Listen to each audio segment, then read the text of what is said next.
Good evening. This is Jimmy Powers greeting you for the Gillette Safety Razor Company, the maker of world-famous Gillette razors, blades, and shaving cream. We're happy to salute Canadian fans in Toronto, Ontario, and Montreal, Quebec, who are joining our television audience tonight through the facilities of the Canadian Broadcasting Corporation. Our feature event here in Chicago Stadium is a 15-round match between Rocky Marciano and Jersey Joe Walcott for the heavyweight championship of the world. Yes, and don't forget, tomorrow afternoon, 4 o'clock New York time, Gillette presents the Withers Stakes from Belmont Park over most NBC TV stations for racing fans here in the United States.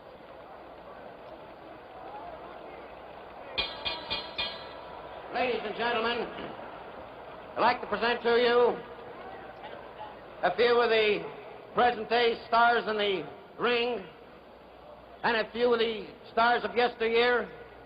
Presenting at this time one of the fast-moving young welterweights now making a name for himself in the welterweight division from Robbins, Illinois, young Alan Moody.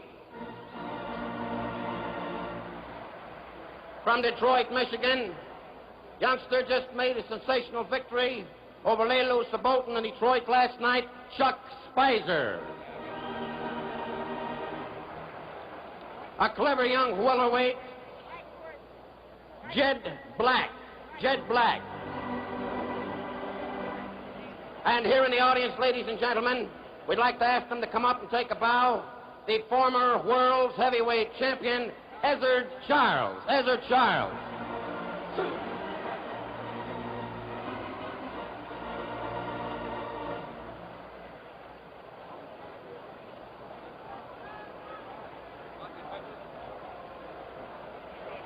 And also here, ladies and gentlemen, in the audience, we'd like to ask him to come up and take a bow while we're waiting for Ezzard Charles, the former world's heavyweight champion, who fought a great title defense here in Chicago, James J. Braddock. Jimmy Braddock, come on up and take a bow.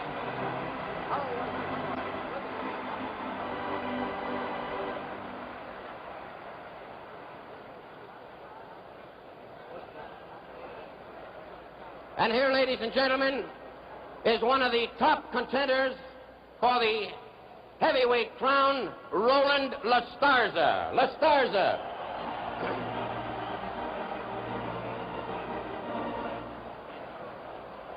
And ladies and gentlemen, here with us also, a great Chicago favorite, a hometown boy, Chicago's own Johnny Bratton. Johnny Bratton.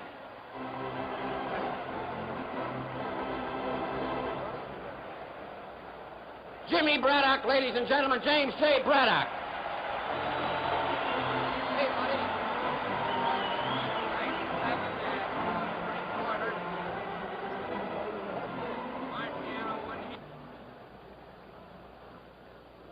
We'd like to get him up to take a bow if he's here, ladies and gentlemen. From Gary, Indiana, the former world's middleweight champion, Tony Zale. Tony Zale. Wait, Johnny, I'll introduce you again. Here he is, ladies and gentlemen, Johnny Bratton. Johnny Bratton, ladies and gentlemen. Is Tony here? Do you know if Tony's here? I don't know. If he's here, he'd be back someplace in the back there.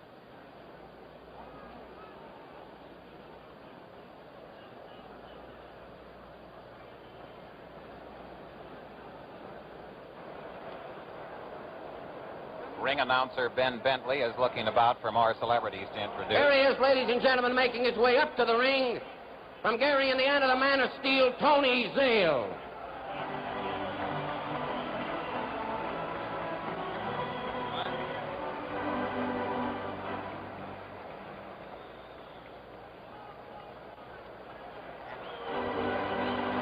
Tony Zale.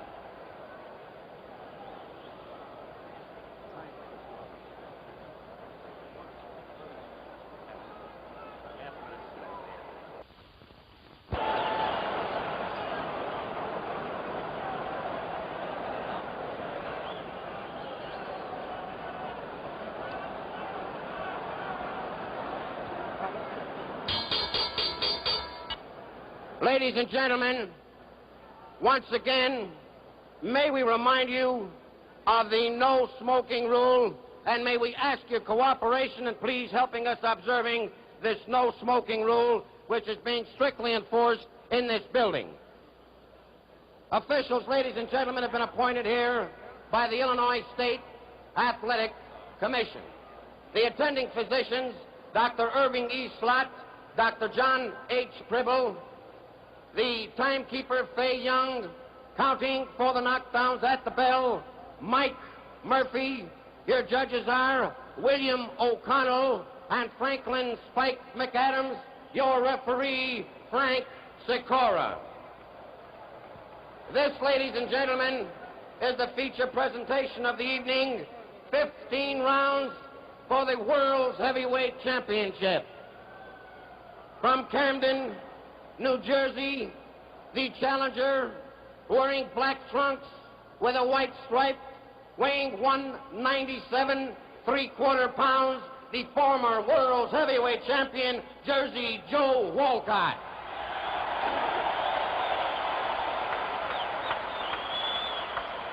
From Brockton, Massachusetts, wearing white trunks with a black stripe, weighing 184 1/2 pounds, the World's Heavyweight Champion, Rocky Marciano.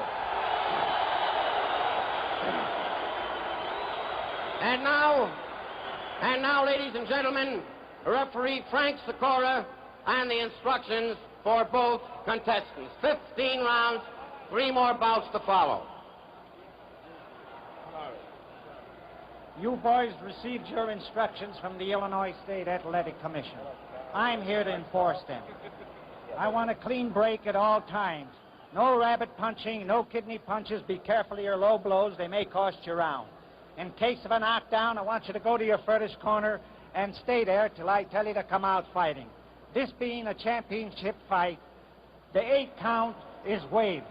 Shake hands and come out fighting. Good luck to both of you. Officials here, George Barton of Minneapolis, Abe Green of Patterson, New Jersey, and evidence of great interest in the people of Massachusetts. Governor Christian Herter appointed his son, State Representative Christian Herter, to represent him here tonight. James Norris, president of the IBC, also here.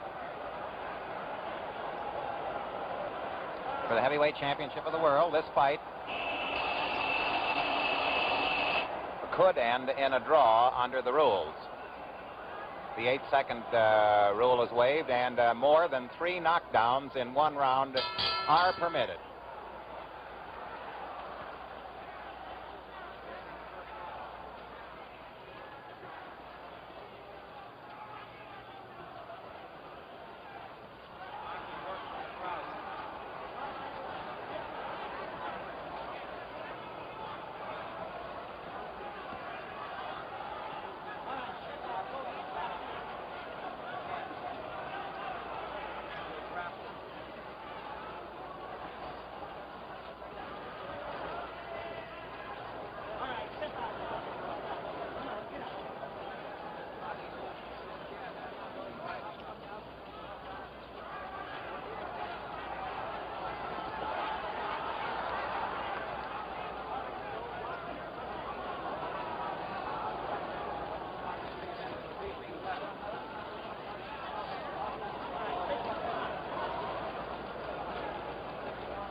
In their last meeting, Jersey Joe Walcott started off much faster. He seems to be pacing himself here. He's a year older, of course.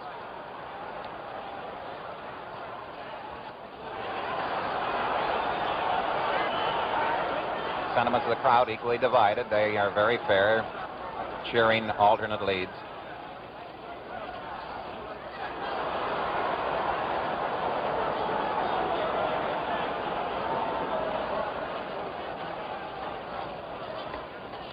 Walcott wearing his trunks very high.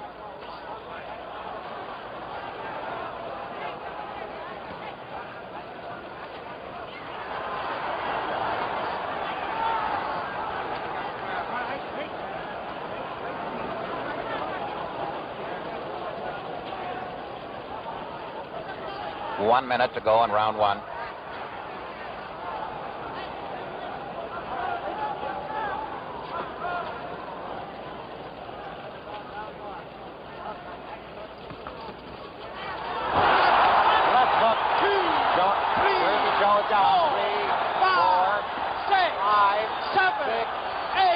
8, 9, 10. He didn't get up. Didn't get up in time. Jersey Joe is bewildered. He's slow getting up. The fight is over. Rocky Marciano has a pushover win here tonight. Look at the expression of bewilderment on Jersey Joe. He thought the count was too fast. Crowd is booing. Crowd is booing. A very soft touch for Rocky Marciano here tonight. He's wearing gray trunks instead of white because of 3D. First time this fight, short as it is filmed on 3D. Now, Walcott's handlers are walking around the ring and they claim it was a fast count. We've had long counts in Chicago. Now we have what the Walcott camp believes is a fast count.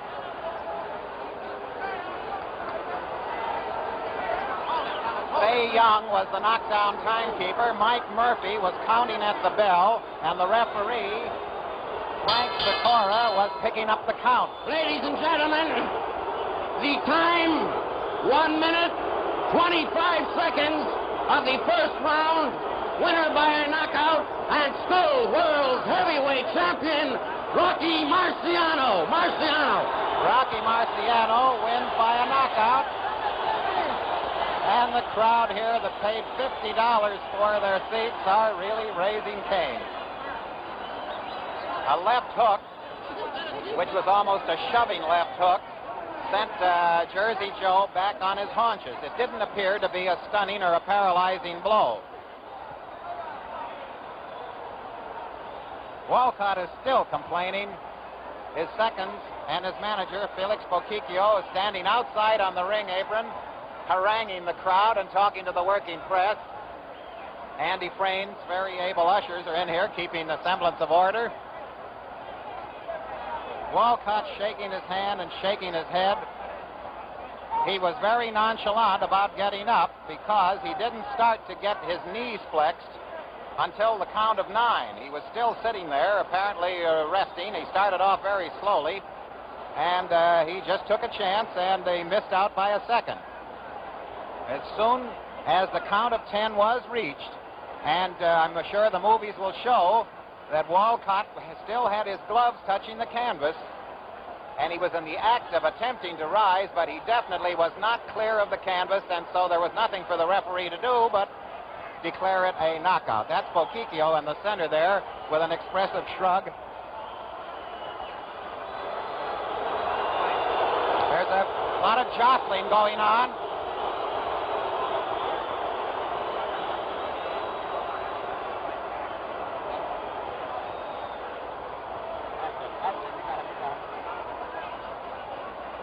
You might see a better fight now than you did at the start. Here comes a police sergeant in and a captain.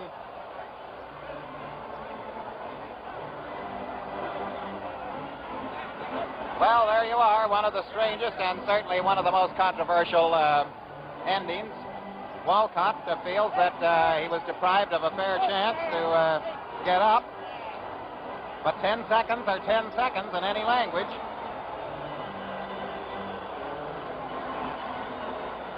Rocky Marciano's well-wishers saying, it wasn't your fault, Rocky. You didn't do the counting, you just did the hitting.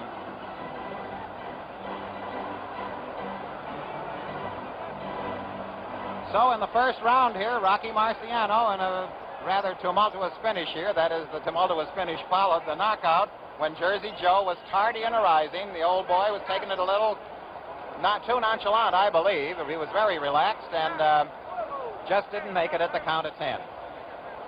Now, don't go away. We'll have another bout in a very few moments. And remember, fans, every Friday night is fight night on the Gillette Cavalcade of Sports.